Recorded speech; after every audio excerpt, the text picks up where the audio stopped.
ജന്മനാട്ടിൽ ജീവിച്ചതിൽ കൂടുതൽ കാലം ഗൾഫിൽ ചെലവഴിച്ച മലയാളികൾ കുറവല്ല.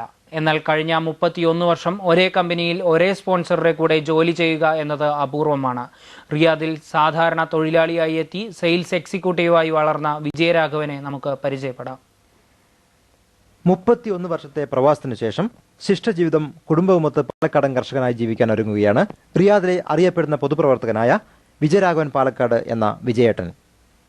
കഴിഞ്ഞ 3 പതിറ്റാണ്ടുകളിൽ സൗദി അറേബ്യയിലും ഇവിടുത്തെ മലയാളികൾക്കിടയിലുമുണ്ടായ വിപ്ലവാത്മകമായ മാറ്റങ്ങളെക്കുറിച്ച് വിജയരാഘവൻ സംസാരിക്കുന്നു.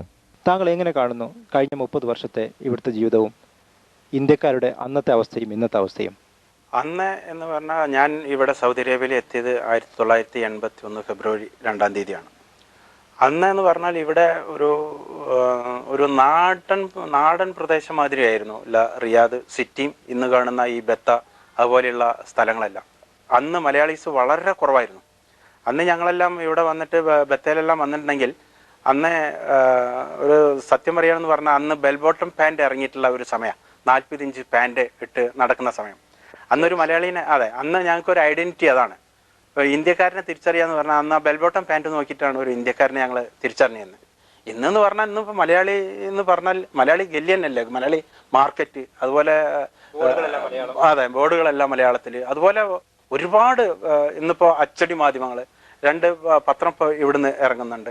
അതുപോലെ മീഡിയാസ്. അന്നൊരു പത്രം കിട്ടണമെന്ന് പറഞ്ഞാൽ 7 ദിവസം സമയം കഴിഞ്ഞിട്ടാണ് നമുക്ക് കിട്ടുന്നത്. ഒരു ലെറ്റർ എഴുതി തിരിച്ചു വരണം എന്ന് പറഞ്ഞാൽ 20 ദിവസം.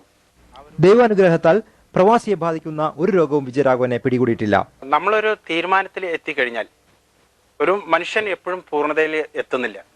അപ്പൊ ആ ഒരു ചിന്താഗതി കൂടെയാണ് ഞാൻ. ആർക്കും സമ്പാദിച്ച് മതി വരില്ല, അതുപോലെ നാട്ടിൽ ചെന്നാൽ എന്ത് ചെയ്യും എന്നുള്ള വേവലാതി.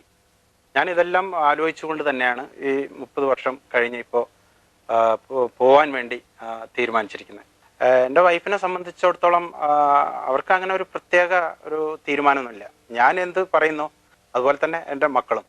അപ്പം അതുകൊണ്ടൊക്കെയാണ് ഇപ്പോൾ ഈ സമയത്ത് മക്കളുടെയൊക്കെ ഒരു സ്നേഹവാത്സല്യം കിട്ടണം. അതുപോലെ അവർക്ക് എൻ്റെ അതുപോലെ വൈഫിനെ യാതൊരുവിധ പഠനവും നടത്താതെ നാട്ടിൽ പോയി ബിസിനസ്സുകളിൽ പരാജയപ്പെടുന്ന ഗൾഫ് മലയാളികളിൽ നിന്നും വ്യത്യസ്തനായി വ്യക്തമായ പദ്ധതികളുമായാണ് ഇദ്ദേഹം നാട്ടിൽ പോകുന്നത്. പദ്ധതികളും ഞാൻ നേരത്തെ തയ്യാറാക്കിയിട്ടുണ്ട്.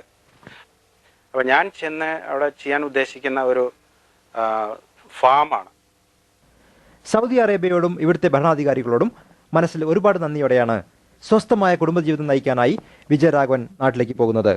അതുകൊണ്ട് ഞാൻ വളരെ സംതൃപ്തനാണ് ഇപ്പോൾ തിരിച്ചു പോകുന്നതിലും. ഈ രാജ്യത്തിനോടും ഈ രാജ്യത്തിൻ്റെ ഭരണാധികാരികൾക്കും വളരെ വളരെ വളരെ നന്ദി. ഈ കോർപ്പറേറ്റ് യുഗത്തിൽ വസ്ത്രം മാറുന്നത് പോലെ ജോലി മാറുന്ന ഒരു തലമുറയാണ് നമുക്കുള്ളത്. ഇത്തരക്കാർക്കിടയിൽ വേറിട്ട് നിൽക്കുന്ന ഒരു വ്യക്തിത്വത്തെയാണ് നമ്മൾ പരിചയപ്പെട്ടത്.